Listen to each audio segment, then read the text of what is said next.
começou a tocar juntos e a gente tocou juntos durante 5 anos. Eu e Nelson, nós éramos muito amigos mesmo, ele era meu melhor amigo.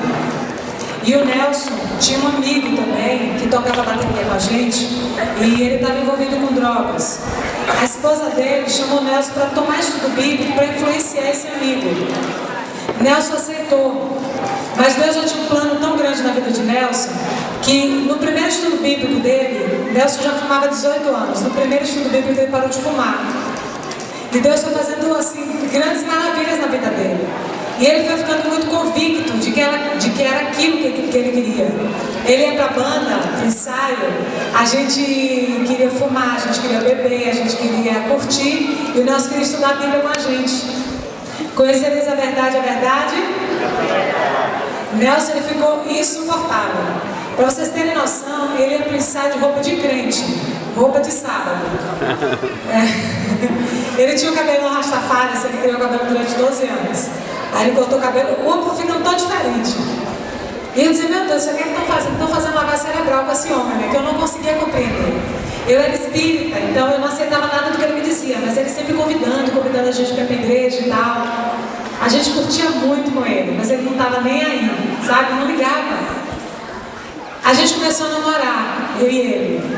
E era um namoro sem diálogo, porque o assunto de Nelson era estudos bíblicos. E foi interessante que foi numa época que a gente lançou um CD de música popular brasileira. Então a gente estava todo empolgado, cheio de planos, patrocínio, um monte de coisa, e o homem querendo virar crente. Então era uma coisa que não tinha muita lógica para mim. Mas Deus, ele sabe de todas as coisas, e eu acho tão bonito o amor de Deus por nós, que ele usa até as nossas imperfeições para nos trazer para perto dele. Como o Nelson parou de me convidar para a igreja, quando a gente começou a namorar, ele simplesmente fazia assim, ó, tá na hora do culto, vou embora. E ia embora e me largava lá. E eu comecei a pensar, gente, quando a gente era amiga, esse homem me chamava para ir para a igreja. Agora que a gente é namorado, o homem não me chama mais. Eu falei, o que está acontecendo? O que passa na cabeça dele, né? Agora que ele devia estar querendo que eu virasse crente. Eu tinha uma avó que ela era evangélica. E minha avó me levava para os cultos da igreja dela. Lá era separado assim, criança, senhora, criança, senhor. É dividido por sexo, por idade, por tudo, né? Eu ficava na frente, a véia sentava no fundo. Mas bastava dar uma mochiladinha que a véia já estava do meu lado, tá piscando beliscando. Eu saía da igreja roxa. Eu não queria, assim, quando eu cresci me libertei, eu não quero crente na minha vida. Então, para mim, toda igreja era igual à igreja da minha avó. Minha avó era uma delícia, assim, eu era a neta mais amada. Mas quando falava de igreja, a velha ficava brava. Então, eu achava que igreja era lugar de um monte de velha mal-humorada igual a minha avó e pronto. Não compreendia o que Nelson estava fazendo lá. Aí eu comecei a reparar, de tanto ele ir na igreja, dizer, o que tem nessa igreja que esse homem tanto vai na igreja, né? E aí comecei a olhar direitinho, comecei a ver que não só tinham velhas mal-humoradas. Tinha um monte de mulher nova, bonita, tudo solteiro. Não sei se aqui é assim também. E aí eu comecei a pensar, de repente eu tenho que aparecer nessa igreja. Ou para desmanchar o que está começando, ou só para marcar território. O negão tem dono, ninguém tasca. Domingo a gente estava batendo papo, aí deu a hora do culto, ele falou, estou indo embora e vou para a igreja. Eu falei, amor, me leva. Acho que por alguns segundos ele pensou, a mulher está se convertendo, né? Mas ele descobriu que era assim, ele falou, não vou te levar. Se você quiser ir para a igreja, que seja para conhecer a palavra de Deus, mas por esse motivo eu não te levo. O senhor já estava com dúvida, eu passei a ter certeza, eu sei que tem uma mulher lá. A briga foi grande naquele dia. Ele arrastou o carro e foi embora. Eu achei aquele desaforo tão grande, que eu falei, não, eu tenho que me vingar desse homem hoje. E aí eu lembrei que tinha uma igreja próxima à casa da minha mãe. E a minha vingança foi, me arrumei todo e fui para a igreja, para mostrar para ele que eu podia ir sozinha. Não lembro de nada que aconteceu no culto, porque eu passei o culto inteiro arquitetando um plano para pegar ele depois. Mas de uma coisa eu me lembro no culto. Para dizer que eu não me lembro de tudo, de um irmão que chorava. Eu fui para a igreja, não fui para a igreja. Só fui para a igreja para me vingar de Nelson. Não queria saber nada de culto, não queria saber nada de igreja. Cheguei lá, sentei e estava montando meu plano mal, né? E o homem chorando do meu lado, aquilo me incomodava, que eu estava querendo montar minhas coisas assim, e o homem chorando. E ele era meu vizinho. Quando terminou o curso, ele veio e me abraçou, mas chorava assim compulsivamente. Hoje ele é um grande amigo meu, e a gente ri até hoje com essa história. Ele me abraçou e falou, Cíntia, quantas vezes eu senti o desejo no coração de te chamar para vir para a igreja. Mas aí eu olhava para você direito e dizia, não, Você deve ter mais jeito não.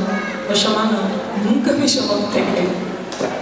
Mas louvado seja Deus, que Deus não olha para a gente como os homens olham, na verdade. Deus vê muito além. Enfim, voltei para casa, fingindo que estava tudo bem. O Nelson, quando soube que eu fui para a igreja, ficou feliz da vida. Eu quieta, numa boa. Passaram-se alguns dias, ele me ligou e falou: Antônio, para a igreja mais tarde eu passei, hoje eu também vou. Ele não podia me dizer mais nada, né? Já tinha ido a ver sozinho. Ele falou: tá bom, só que não dá para te buscar, o carro está quebrado. Eu falei: não se preocupe, eu chego lá. 6 horas já estava pronta, porque isso é uma mulher bonita. Botei a melhor roupa, tinha que chegar chegando, né, gente? Botei a melhor roupa, botei um sapato desse tamanho e caminhei 1 hora. Cheguei só pó na igreja. A igreja tinha umas portas enormes assim, que dava para ver toda a rua. E eu lembro que eu entrei, os bancos eram de madeira e tinha umas frestas assim enormes, né? E aí eu entrei na igreja e tirei a sandália que estava me matando. E deitei de frente para a rua, de costas para o público. Imagina você entrar na igreja, uma mulher deitada no fundo da igreja, no banco. Mas Deus fez tudo direitinho, ninguém me disse um ai. Ninguém falou nada. Os irmãos diziam boa noite, boa noite. Eu não respondia não, estava bem raipada. Não queria falar com ninguém. Meu foco era Nelson, né? E meu plano bem elaborado era o seguinte: eu vou ficar aqui, porque na hora que ele apontar com a criatura na esquina, eu vou dar carreira nos dois. Fiquei esperando. E o culto começou, eu era muito ciumenta. Hoje eu sou cuidadosa. Toda mulher tem que ser cuidadosa, não é? Marido tá preço de ouro, gente. Mais caro que dólar. Hã? Mais caro que dólar. E eu ficava no desespero, dizia: pronto que esse homem fugiu com a criatura, porque sabia que eu vinha para a igreja, né? Mas assim, estava chovendo também no dia, quase no finalzinho do culto, o Nelson chegou, tranquilo. E naquele dia eu comecei a assistir o culto. E um pastor falou uma coisa para mim. O pastor falou: Cíntia, você veio atrás da criatura, chegando aqui você encontrou o Criador. Eu nunca esqueci dessa frase, a frase que marcou a minha vida, porque foi muito real. Eu entrei atrás de um namorado, achando que ele estava com a namorada e tantas coisas. Quando Darley falou uma coisa para mim, Darley falou: Cíntia, você achava que Nelson estava com uma namorada na igreja, mas era Jesus que estava namorando com você. E eu falei: louvado seja o nome dele, porque a gente namorou em casa, é verdade. E eu espero só sair dos braços desse Deus tão maravilhoso no céu. Olha só, a gente começou agora a trilhar um caminho juntos, eu e Nelson, mas mesmo assim sem nenhuma possibilidade. Eu olhava para frente e dizia: meu Deus, o que é que a gente vai fazer? Eu cantava, o Nelson tocava. E a gente começou a estudar a Bíblia. E a gente foi estudando a Bíblia e a gente começou a fazer um monte de planos. A gente ficava: não, a gente vai procurar emprego quando a gente começar a arrumar um emprego e tal. E a gente foi pensando, mas nada. A gente não conseguia nada, a gente não resolvia nada. E quanto mais a gente queria ir para a igreja, mais shows apareciam para a gente fazer. E a agenda foi ficando cheia e apareceu um contrato até para eu gravar em Paris, pela Sony Music lá. E foi aparecendo coisa, mais coisa, mais coisa, mais coisa. Enfim. Um dia Nelson acordou de manhã cedo e ele Hebreus 11:6, que sem fé é impossível agradar a Deus. A gente já estava estudando a Bíblia há 8 meses. A gente sentiu um desejo muito grande de parar. Nunca ninguém disse pra gente que a gente tinha que sair da banda ou nada disso. Mas quanto mais você se aproxima de Cristo, mais distante das coisas que não pertencem a Ele você quer ficar. A gente entendia que aquele não era o lugar que Deus queria a gente. Mas a gente não via a possibilidade também de sair. Mas nesse dia, a gente conversou e a gente orou. E a gente decidiu, um mês antes do carnaval, cancelar todos os nossos contratos. E era interessante que o pessoal da banda ficou doido. Falou: não, gente, vocês cantam o carnaval, depois vocês viram crente. Mas canta o carnaval. E era um dos meses que a gente mais ganhava dinheiro. Mas a gente resolveu e cancelamos ali. E eu lembro que a gente fazia um show toda quarta e quinta-feira, numa casa lá em Salvador. E nesse dia que a gente começa a decisão, esse senhor ligou para Nelson. Falou: Nelson, vamos estender a temporada do verão e vamos pegar o inverno. Aí Nelson falou: não, a gente não vai tocar mais. Ele falou: não, você não está entendendo, o que é que vocês querem? Quanto vocês querem? Eu pago, pode ficar tranquilo. Veja quanto é que vocês vão querer que eu vou pagar. Nelson falou: não, você que não está entendendo, a gente não vai cantar mais. A gente vai entregar nossa vida nas mãos do Senhor a partir de agora, a gente não vai cantar mais. E ele ficou parado no telefone e perguntou a Nelson: vem cá, como é que vocês vão sobreviver? Nelson falou, assim como Abraão: Deus proverá. E queridos, não foi fácil. Fui moço e agora sou velho, nunca vi um justo desamparado, nem a sua descendência mendigar o pão. Salmo 37, 25. É um versículo assim que veio acompanhando a nossa vida de uma maneira muito especial. Porque a gente cancelou os contatos e começamos a viver pela fé. Os amigos que estavam contra a gente, a família, não tinha ninguém da minha família na igreja, ninguém queria conversa com a gente. Mas a gente sentiu um desejo tão grande de servir ao Senhor que nada daquilo importava. A gente não sabia o que viria, a gente não sabia do dia de amanhã. Mas a gente entendia que a mão do Senhor Jesus estava conosco e que ia nos conduzir de uma maneira muito especial. O carnaval chegou e eu lembro que quando eu olhei aquele primeiro momento assim, eu sentia que tinha um fardo saindo assim, sabe, de mim, e eu sentia uma paz tão grande naquilo. E a gente começou a trilhar a nossa caminhada, marcamos o nosso batismo, um mês antes nós casamos, não, uma semana antes casamos, depois batizamos. E agora começamos a nossa caminhada. Nós começamos nos batizamos num domingo, na quarta a gente já estava cantando nas igrejas. E a gente começou a pensar, o que é que a gente vai fazer, né, para sobreviver? Até então a gente não tinha nada, mas nada faltava. A gente pagava água, luz, telefone, aluguel, tudo, sem uma entrada. Sabe o que é isso? Você orar e Deus providenciar. Simples assim. Cada um de nós, a gente tem uma dificuldade. Cada um de vocês tem as suas. A minha dificuldade de nós foi a dificuldade financeira, porque a gente não tinha mais um meio de sobrevivência, que era a música. A gente não sabia como sobreviver. Eu lembro que a gente morava num condomínio fechado e a gente teve que entregar o apartamento e a gente foi morar num quarto de sala pequenininho. E foi interessante porque esse quarto de sala bem pequenininho custava na época, eu não me esqueço até hoje, por causa dos milagres que aconteceram, 2 em particular, custava R$120, há 16 anos atrás. R$120. E eu passei procurando, na agência procurando casa, e eu falei, amor, a gente pode pagar quanto de aluguel? Ele falou, nada. Eu falei, beleza, vamos procurar, né? Vamos pagar nada. E a gente saiu procurando, a gente encontrou esse quartinho perto da igreja, onde a gente frequentava.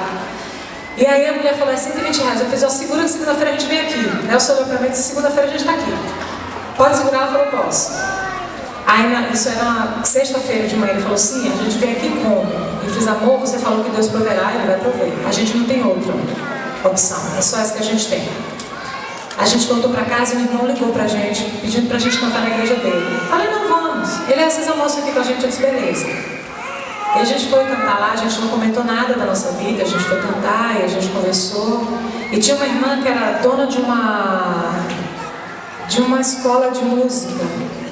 Mas ela queria um professor para dar aula para o filho dela, em casa, um professor de violão. E ela perguntou para nós, você dá aula? Nós falamos, até agora não, mas agora eu estou fazendo tudo, né? E aí nós falamos, não, eu posso dar. E naquela época a aula acho que custava R$60.